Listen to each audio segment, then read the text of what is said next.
Olá, estamos começando mais um programa e o assunto do dia de hoje vai discutir a reformulação do ensino médio, que desde que foi sancionada pelo presidente Michel Temer em 16 de fevereiro, vem gerando muitas dúvidas sobre o que, de fato, ficou definido pelo texto e a partir de quando as mudanças vão começar. Para esclarecer essas dúvidas e aprofundar acerca desse tema, estamos recebendo aqui no estúdio Saulo Henrique Souza Silva, ele que é licenciado em Filosofia pela Universidade Federal de Sergipe e doutor mestre em Filosofia pela Universidade Federal da Bahia. Também o professor de História da Rede Pública de Ensino, Manuel Prado. Sejam muito bem-vindos ao programa Assunto do Dia. Não teriam nomes melhores para discutir essa reformulação do que os dois. Muito obrigado, tá bom, pela visita. Nós é que agradecemos. Ok. Boa tarde, muito contente de estar aqui com você discutindo um assunto fundamental, né, que é a reforma do ensino médio. Para a gente começar, de que forma vai acontecer essa reforma do ensino médio, que já está sancionada pelo presidente Michel Temer, para que as pessoas em casa possam entender do que se trata o nosso assunto de hoje, Manuel Prado? Então, Tiago, eu queria começar chamando a atenção para duas questões que eu considero fundamental nesse debate. Primeiro que reformular um projeto de ensino, no caso do ensino médio, exigiria que o Brasil fizesse uma discussão sobre o projeto de sociedade que a gente deseja construir e nela o sujeito que a gente quer produzir. Uma outra questão é que os dados da educação brasileira têm mostrado que os grandes desafios da formação básica se encontram no ensino fundamental, né? Então, e isso obviamente que desemboca com uma série de desafios para o ensino médio. Então, eu acho particularmente estranho que o governo federal inicie esse debate no momento no Brasil pelo ensino médio. Então você acredita que o ensino médio, essa discussão de ampliação dessa discussão deveria acontecer no ensino fundamental? Eu acho que era fundamental, porque, veja, é onde se encontram os maiores índices de evasão, de reprovação, e está nas competências do ensino fundamental a formação básica, por exemplo, a leitura e a escrita, dentre outras competências que, num processo progressivo, né, serão fundamentais ao desenvolvimento qualificado do ensino médio.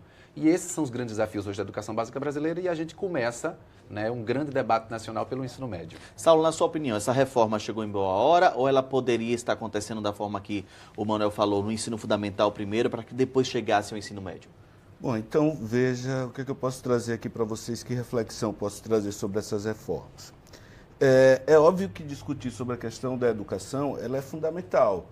Por que é fundamental discutir sobre a educação? Porque a educação é aquilo que dá uma formação à sociedade, é aquilo que estabelece, que norteia.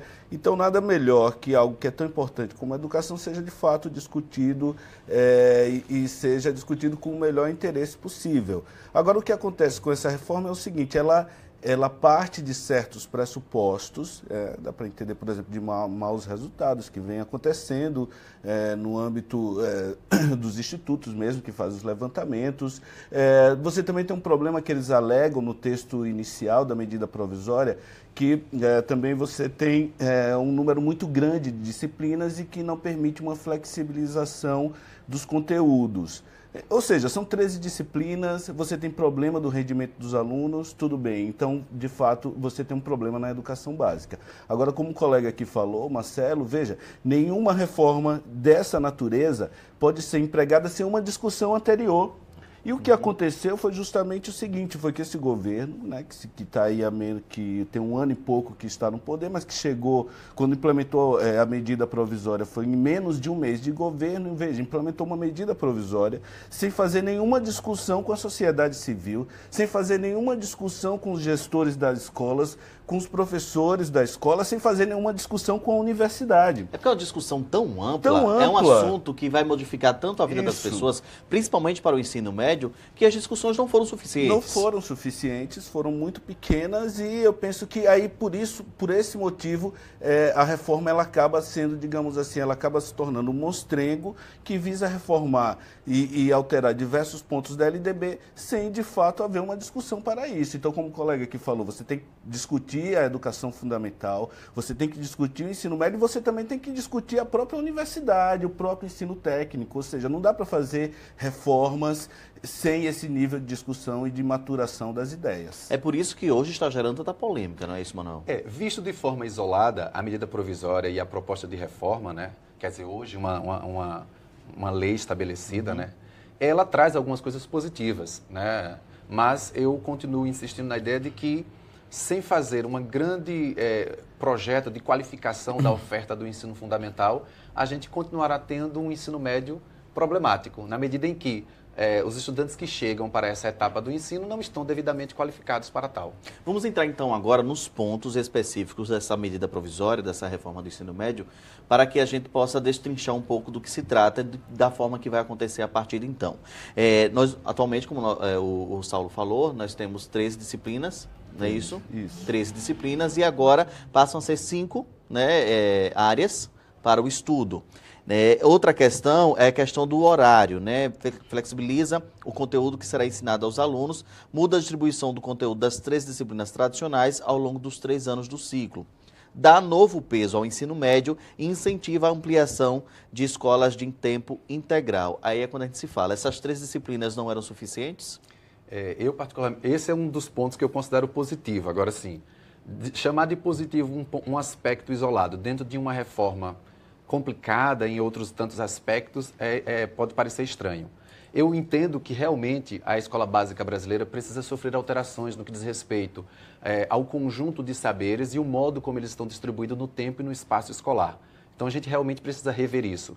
E nesse aspecto, a ideia, por exemplo, não de você extinguir disciplina, mas você de oferecer ao estudante uma diversidade de composições curriculares que também se adeque, por exemplo, às preferências, né, aos sentidos, né, também posto por esse sujeito e às pretensões dele enquanto sujeito que está se constituindo. Então, Saulo, você compartilha desse sentido, que essa nova mudança dessas 5 áreas é um ponto positivo da reforma e que as 3 disciplinas, da forma que acontecia, não estava sendo suficiente para os alunos?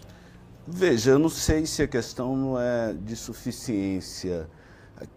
Na verdade, é um problema mesmo de discussão. Assim, para quem estuda e quem tem consciência do processo evolutivo educacional, a gente sabe que os grandes gênios da humanidade, os grandes nomes, eles foram formados de uma maneira diferente do que está aí, tá certo? Então, quando as pessoas alteram ou tentam alterar dessa maneira, eu não sei se é por uma questão de suficiência ou insuficiência. Eu vejo mais isso como uma questão mesmo ideológica, de que tipo de pessoas está se querendo formar, tá certo? Então, é óbvio que 13 disciplinas, da forma como era estruturada, ela na verdade não era uma maneira adequada. Mas por que não era uma maneira adequada? Porque simplesmente isso foi posto sem haver nenhuma discussão novamente.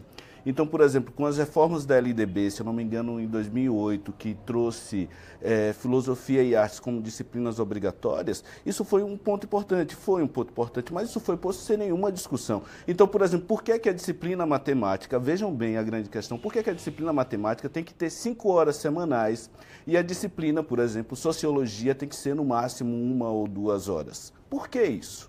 Porque, por exemplo, a disciplina, mais um exemplo, português, tem que ter 5 horas semanais de ensino e a filosofia, que aí puxando um pouco a sardinha para o meu lado, né, que é uma coisa que trabalha com todas essas habilidades, ela tem que ter no máximo 1 hora. Por que matemática tem que ter tanto? Por que português tem que ter tantas horas? Por que a educação física tem que ter? Então, veja, ninguém discute isso. Então, todas as vezes que a gente não discute a anterioridade do processo e vai simplesmente mudando dessa maneira, a gente sempre acaba empregando as coisas de forma injusta. Então, eu concordo que 13 disciplinas seja um número muito grande de conteúdos, mas não que as disciplinas deveriam sair. Talvez algumas possam ir, de repente, para o ensino fundamental. Por exemplo, a sociologia eu acho fundamental ser discutida no ensino fundamental. De repente, a filosofia, que é um conhecimento mais denso, poderia continuar no ensino médio. Então, veja, é uma discussão muito mais aprofundada que tem que ser feita. Agora, sobre essa coisa que você falou, Tiago, dos itinerários, você tem um outro problema. Qual é o problema? É o seguinte, é que os itinerários, eles têm que ser seguidos. Mas, por exemplo, tem escolas que, de repente, ela tenha uma determinada deficiência para cumprir um daqueles itinerários. Isso. E se ela tiver uma dessas deficiências, ela pode mudar a formação do aluno, por exemplo, dando mais ênfase a um dos outros itinerários. É porque, se eu estiver errado, vocês me corrijam. As duas obrigatoriedades é o português, matemática e suas tecnologias. Enquanto disciplinas. Enquanto disciplinas. As demais áreas podem ser facultativas, a depender de cada escola, é isso? Isso. Agora, o ideal é que, por exemplo, na formação dos profissionais da educação, porque uma outra coisa que a gente está discutindo aqui é que a gente tem hoje um projeto escolar baseado em componentes curriculares num modelo formatado no século XIX. Então, nossa relação hoje com o mundo, com o tempo, conosco, com o saber, se modificou consideravelmente. E ela exige hoje também essa reconfiguração do modo como os conhecimentos são abordados na escola.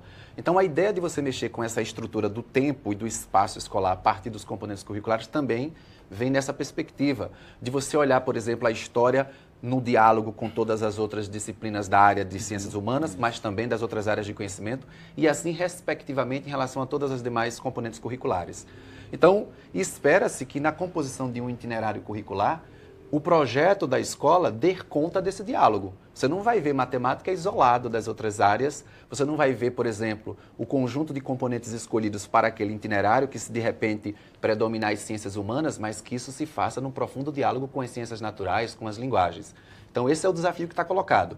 Agora, para isso, a gente precisa fazer isso muito bem na educação básica, construir um currículo intencional e que compreensão dessa formação, e a formação dos profissionais da educação também tem que estar antenada com isso. Para que você tenha conhecimento dessas áreas específicas, desses itinerários, linguagens e suas tecnologias, matemática e suas tecnologias, ciências da natureza e suas tecnologias, ciências humanas e sociais aplicadas, formação técnica e profissional, que aí é a grande questão, né? Hoje, o aluno do ensino médio pode optar pelas áreas específicas de maior conhecimento para se destacar na questão profissional. Como a escola do ensino médio está preparada para atender essas demandas?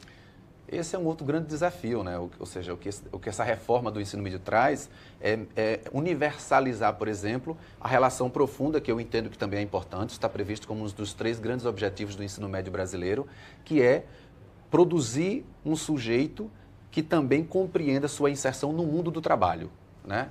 Então, a formação profissionalizante, como uma quinta área do conhecimento, vem nesse sentido. Nesse aspecto, visto isoladamente, eu penso que é uma outra coisa positiva, que teria que acontecer, agora, dentro de uma discussão mais ampla. E aí amplia, no caso, Saulo, as horas, né, dos alunos dentro da escola para chegar e atender essa demanda do ensino profissionalizante, e também abre a oportunidade para as pessoas que têm conhecimentos notórios específicos naquela área também possam chegar até a escola e passar aquele conhecimento. Veja, eu insisto nisso. A questão é o seguinte, tudo bem, você tem esses itinerários formativos, mas veja, a medida, a lei, ela deixa aberto que a escola ela possa adequar. Isso é importante. Adequar os itinerários formativos à realidade da escola e à realidade local. Então, veja, e aí a gente tem que fazer uma leitura mais ampla do processo. Nós estamos vivendo um momento de crise econômica muito forte no país, tá certo? E uma das justificativas dessa reforma, que na verdade é uma contra-reforma, é justamente fazer com que os jovens já saiam da escola com uma profissão, que eles aprendam uma habilidade, uma técnica, alguma arte manual, para já se inserir no processo de trabalho. Então, veja, na medida em que os processos itinerários, eles não são necessariamente obrigatórios e que escolas elas podem ter uma ênfase, uma especificidade em determinadas áreas, você vai novamente fragmentar o saber. Esse é o grande problema. Você vai fragmentar novamente o saber e uma outra coisa. Você abre uma grande possibilidade para a formação de alunos meramente técnica, sem essas outras áreas do conhecimento. Haja vista que você tem uma necessidade de uma formação de material humano para o mercado de trabalho. E aí você até compromete as bases republicanas do nosso Estado, porque a educação, a gente tem que ter isso muito claro. A educação ela não pode visar simplesmente a formação para o mercado de trabalho, porque as pessoas não trabalham o tempo todo, as pessoas vivem a vida em sociedade como elas são cidadãs, antes de serem necessariamente trabalhadores. Então você tem que ter alguns conhecimentos que são necessários para efetivar essa cidadania. Então você acredita que é um risco os alunos terem que optar entre ciências da natureza, ciências humanas, tal, sabendo que a exigência é a língua portuguesa, a matemática, para a questão profissional. É um risco para a formação do profissional, do ser humano? Já é um risco gravíssimo já de saída. Veja, porque o que é importante aí? É importante você aprender inglês, mas nem há uma discussão, por exemplo, por que não o espanhol? Aí depois o português, são básicas, e a matemática, veja, são disciplinas, tudo bem, são importantes, a gente concorda, mas é extremamente limitado em relação à amplidão do conhecimento. Você vê mesmo aqui o Marcelo, que é professor de História, você vê que História praticamente não é citado. Inclusive, entre as 5... na verdade, os 5 campos do saber que eles deixam ali, por exemplo, português, matemática, inglês entram como disciplinas obrigatórias. Algumas outras entram como conteúdo obrigatório, mas não como disciplina, que é artes, educação física, filosofia e sociologia. Mas veja, história e geografia não entra nem aí. Então veja, que tipo de jovem que de fato essa educação, esse modelo educacional visa formar? É isso que a gente tem que perguntar, o que é que está por trás de tudo isso? Manuel não concorda um pouco sobre isso. Porque a questão de, veja só, o que está se propondo, e aí eu insisto, eu não estou falando necessariamente do conjunto do projeto e do modo como ele foi aplicado, mas essa discussão não é nova no Brasil, o Ministério da Educação já vinha produzindo esse debate. E o que está se falando hoje é da superação, por exemplo, dessas gavetas fechadas. Nesse aspecto, eu sou muito favorável. Né? Por exemplo, eu sou graduado em História, eu sou professor de História da Rede Estadual de Educação, mas eu acho que a gente tem que superar essa formação fechada. Eu, por exemplo, penso que a gente tem que começar a construir uma formação acadêmica no sentido das ciências humanas, de um profissional que consiga, por exemplo, dominar os fundamentos básicos desse conjunto de disciplinas que hoje a gente chama de História, Geografia, Sociologia, Antropologia. E é por isso que eu penso que a escolha de determinados itinerários, se for feito com competência, pode dar sim ao estudante a capacidade de olhar para os objetos de maneira global. No seu caso, o professor de História, você estaria habilitado para trabalhar ciências humanas e sociais aplicadas? Por exemplo. E aí, no caso, entraria também a filosofia nesse caso, a sociologia nesse sentido. Ou de qualquer um outro, ou de construir um itinerário temático que me permita abordar na perspectiva das chamadas ciências humanas. Por exemplo, eu falei aqui que o ensino médio tem como uma das suas competências estabelecidas na LDB desde 96, de preparar o sujeito para o mundo do trabalho. É diferente de preparar o sujeito para o mercado de trabalho. Né? O trabalho é uma dimensão que nos constituiu como sujeito, que nos fez humano foi o trabalho. Então, que o sujeito saia, por exemplo, do ensino médio, com esse olhar sobre o mundo do trabalho como algo que lhe constitui, que lhe faz, né, nas relações sociais, é fundamental. É diferentemente de profissionalização para o mercado. Manuel e Saulo, uma coisa que me preocupa é os alunos terem que optar. Né? Eu tenho mais conhecimento na área das ciências da natureza e suas tecnologias, né? Não vou, né, ciências humanas. Como é que fica essa questão? Ciências humanas eu não vou estudar, né? Não me interessa, não vou estudar. Eu quero só estudar ciências da natureza, o português e a matemática era profissional. Então, por isso que eu volto à questão da importância de olhar para o ensino fundamental. Porque é no ensino fundamental, de forma muito especial, na etapa final do ensino fundamental, que a gente vai desenvolver uma série de competências ou estimular o desenvolvimento de uma série de potencialidades dos estudantes. Porque existe uma coisa que está no campo também biológico. Cada sujeito nasce com disposições para determinadas competências, né? Para, por exemplo, a competência linguística, para a competência motora. Então, isso é um dado, o que não significa dizer que ele está inapto para desenvolver saberes nas outras áreas. Agora, ninguém sai do ensino médio dominando o conjunto dos saberes, porque também ninguém sai de lugar nenhum dominando o conjunto de saberes.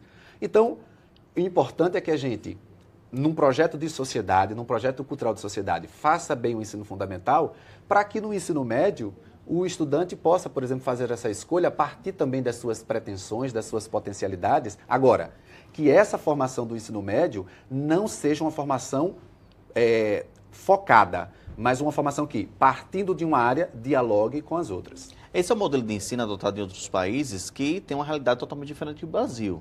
Não é isso, Saulo? Você acredita que essa falta de discussão resulta em toda essa polêmica mesmo? Sim, o grande problema inicial é essa falta de discussão, porque as pessoas não se entendem, e aí você fica sempre com um processo atrapalhando o outro. Veja isso que o Marcelo falou, importantíssimo, discutir a educação básica, mas a educação fundamental. Mas outras coisas também que são importantes, como, por exemplo, você discutir a relação do ensino, do ensino fundamental, da educação básica, com a universidade, por exemplo. Sabe por quê? Porque se você faz alterações dessa natureza, o que pode acabar acontecendo? Pode acabar acontecendo que a própria estrutura da formação dos cursos de nível superior, das licenciaturas, tenham que ser alteradas também. Se, por exemplo, um professor, como ele falou, de história, como o Manuel falou de história, que pode dar aula, por exemplo, de filosofia, e você põe tudo em um âmbito muito grande, que seria o ramo das ciências humanas, então o único professor ele pode ser responsável por tudo isso, isso vai alterar também a própria universidade. Então, veja, uma coisa tem a ver com a outra, então não dá para reformar sem discutir tudo. E isso é fundamental. Veja, ó, eu sou professor do Colégio de Aplicação, né? E como eu sou professor da UFES, em geral, eu atuo no Colégio de Aplicação e na pós-graduação. E como também atuo com o pessoal das licenciaturas, especificamente da filosofia, que vão lá estagiar comigo. E o que a gente percebe é o seguinte, como o Colégio de Aplicação tem uma excelente formação, por ter bons professores, por ter uma boa estrutura, enfim, é um colégio federal, eu percebo que eu tenho muitos alunos que são melhores, porque já vem dessa formação, Manuel, da educação fundamental, depois, que são melhores do que os alunos que estão na própria universidade, são muito melhores. Então, veja, o problema é um problema muito sério, entendeu? Porque aí, se a gente não faz essa discussão, é isso que ele falou, a educação fundamental não vai formar os indivíduos prontos para esse ensino médio que foi reformado, que, por sua vez, continuará formando os indivíduos de maneira inadequada para a universidade, entendeu? Então, a gente tem que fazer de fato, e esse espaço é importante por isso, porque aí a gente discute isso de maneira mais ampla e mostra para todo mundo que isso não é muito fácil, não basta ouvir Alexandre Frota e querer reformar o ensino médio, né? Não dá. Saulo, Manuel, a gente vai um pequeno intervalo, daqui a pouco a gente vai voltar. Além de trazer as discussões relacionadas aos alunos, que nós fomos consultar nas escolas, o que é que eles acham e as principais dúvidas, vamos falar também sobre a questão dos profissionais com conhecimentos notórios para atuar na questão do ensino profissionalizante. Daqui a pouquinho, no segundo bloco, a gente fala sobre o assunto. Já já.